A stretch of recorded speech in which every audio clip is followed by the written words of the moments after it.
You're listening to a CNA podcast. Article 6, loss and damage, blended finance, Antonio Guterres and Donald Trump. What do all these things have in common? They're all being talked about ad nauseum at the UN's Climate Change Summit. Today we're chatting all things Baku, Azerbaijan, in the middle of COP29. Hi, and welcome to Climate Conversations. I'm Jack Board. Hello, Liling Tan. How are you? How's the COP coverage going from your end? It's pretty intense here, but I imagine it's nowhere as intense as what you're experiencing there as our man on the ground, our eyes and ears, you know, what's happening with the speeches and what's going on behind the scenes. And today, I want to hear everything about all that from you. Yeah, COP, as usual, has delivered in all of its chaotic, messy self.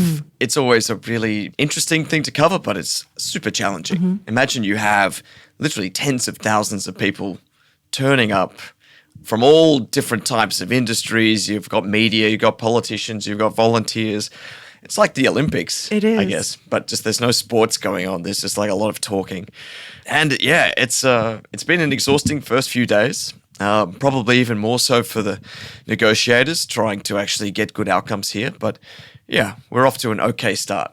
Okay, that's good. Hopefully it gets better as the 2-week-long summit picks up pace. Already we're seeing quite a lot of action happening over there. We saw a small win on the UN-backed carbon credits marketplace.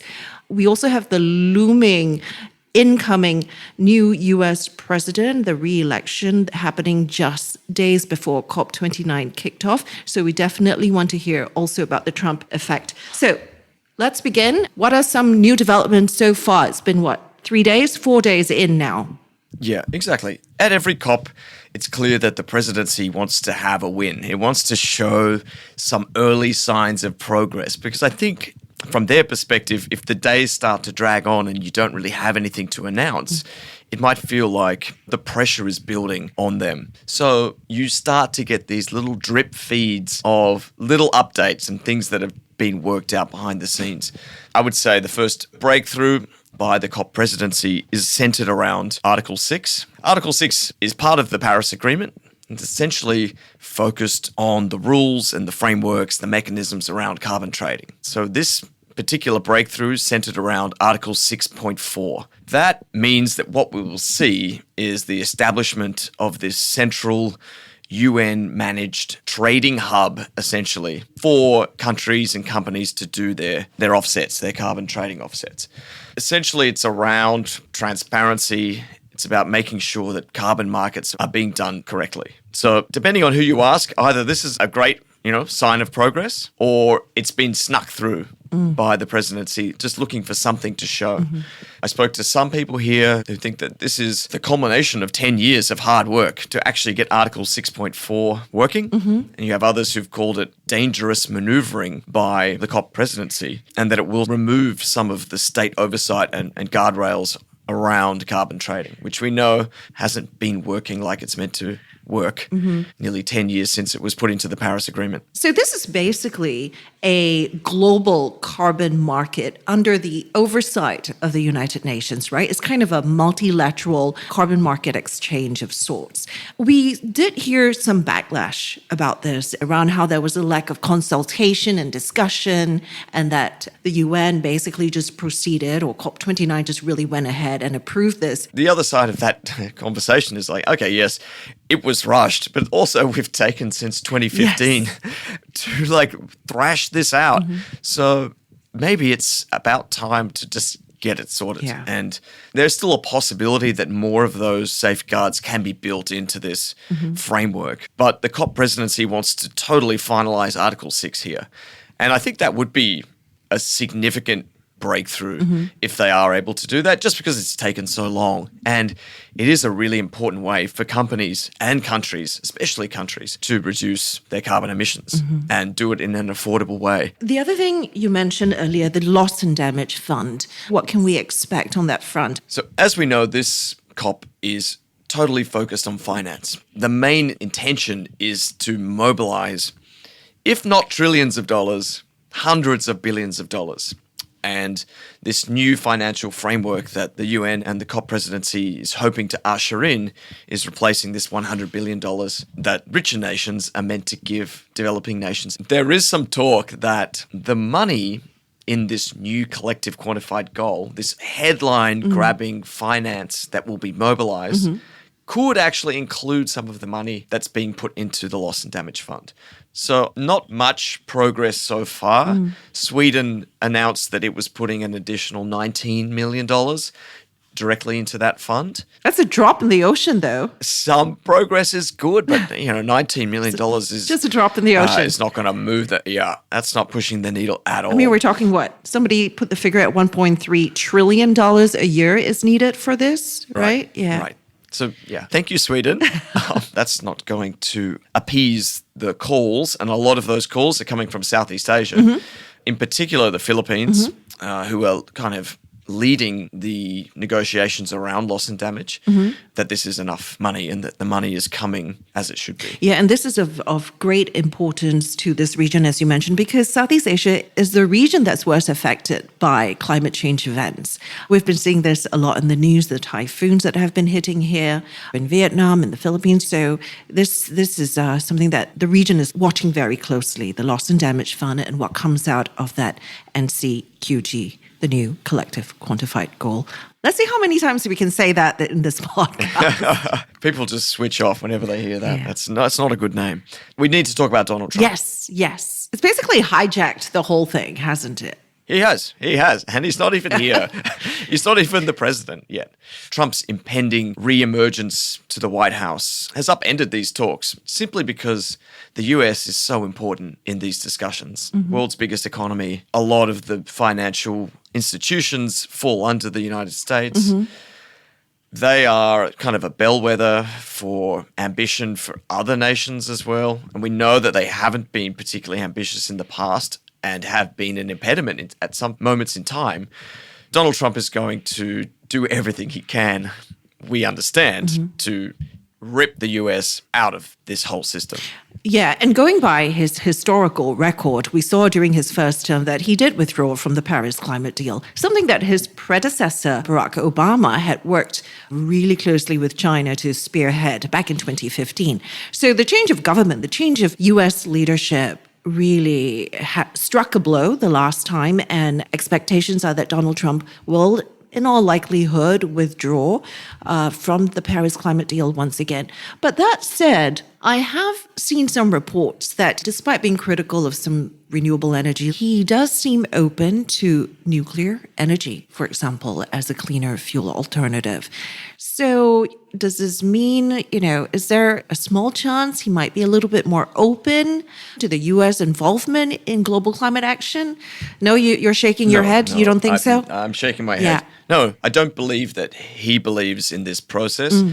These multilateral frameworks, these overarching agreements between many nations. I think he's proved that in many areas of policy in the past. I'm sure that the US this time next year will have tried to have formally withdrawn from the Paris Agreement. This energy discussion, though, I think it's a different one. Because what's happening across the US as part of Joe Biden's Inflation Reduction Act is the flow of hundreds of billions of dollars into renewable energy, into all of these types of clean energy that we're talking about here that's going to decarbonize their economy. And a lot of it is flowing into Republican-controlled states. So this pipeline of money is already flowing. And even though Donald Trump has said he wants to repeal the IRA, I think it's very unlikely that he would do so because a lot of the people that support him and that he needs support from directly benefiting, their economies are benefiting.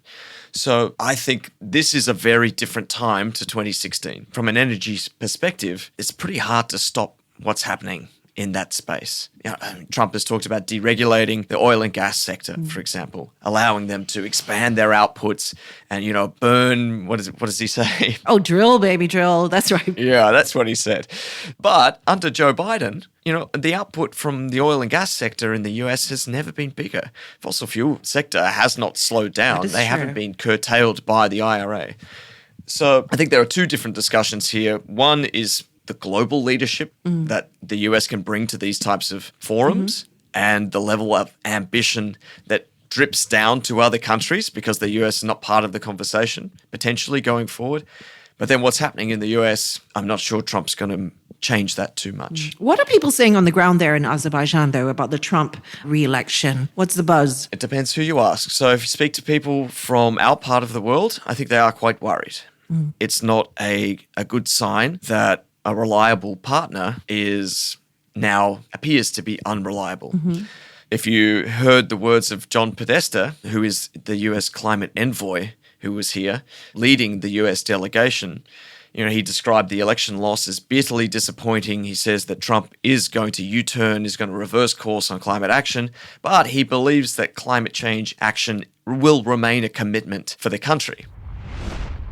While the United States federal government under Donald Trump may put climate action on the back burner, the work to contain climate change is going to continue in the United States with commitment and passion and belief. And I spoke to an analyst yesterday who said one country's domestic policy cannot change what the rest of the world is doing.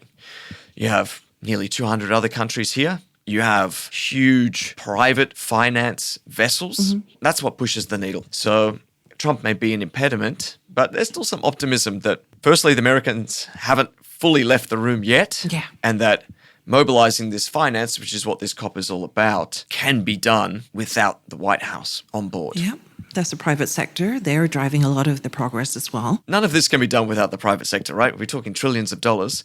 It's not coming out of state coffers. No. Okay, so did any of that factor into some of the major speeches that have been delivered? I know we heard some pretty, I think spicy was the word you used earlier. Yeah, there were spicy speeches. What was some of the spiciest? The Azerbaijan president, Ilham Aliyev, he brought 2 cannons loaded on his shoulder and he was ready to take down his critics.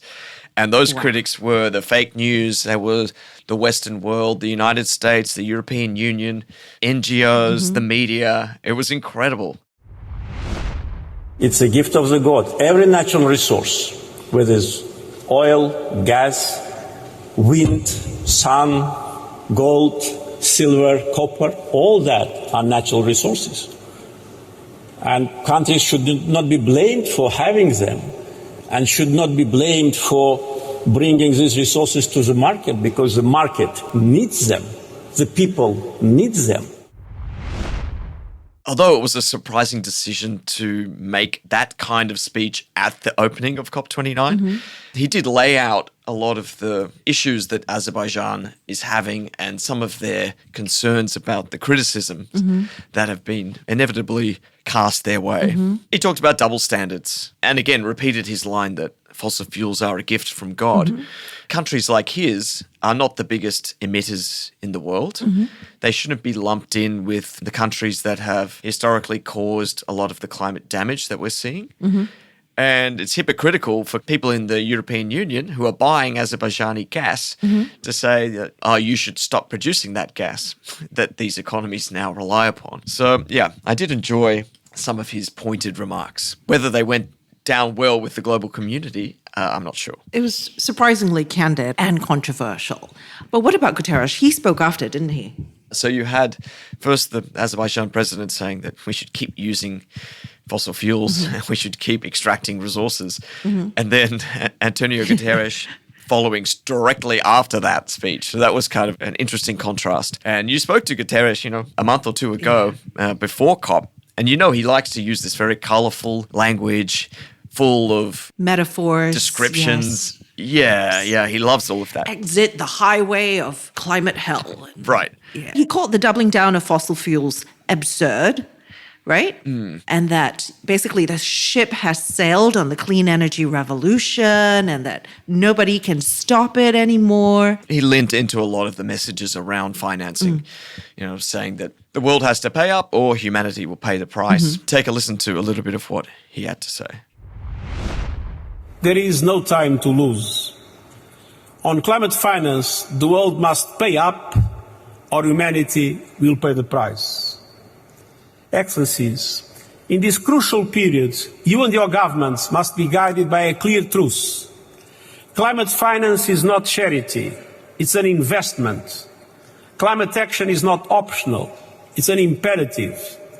Both are indispensable to a livable world for all humanity and a prosperous future for every nation on earth. The clock is ticking. So, at every COP, there is usually a significant representation from the private sector. You have major companies there who may be among the biggest polluters. Some of them have a higher GDP than some countries. And then you have startups looking to generate investment interest and all that, right? Not so much this year. Are you seeing these people on the ground there? It is a money COP. Yeah. As I described COP before, it is a bit of a circus is an unkind term. Trade but show. It's like a road show, Yeah. a trade show. It's like a trade show, increasingly.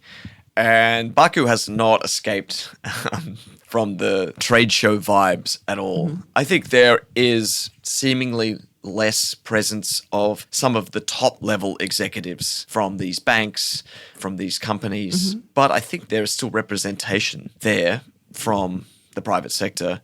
No doubt this is slightly downsized from Dubai, which was COP on steroids, I think.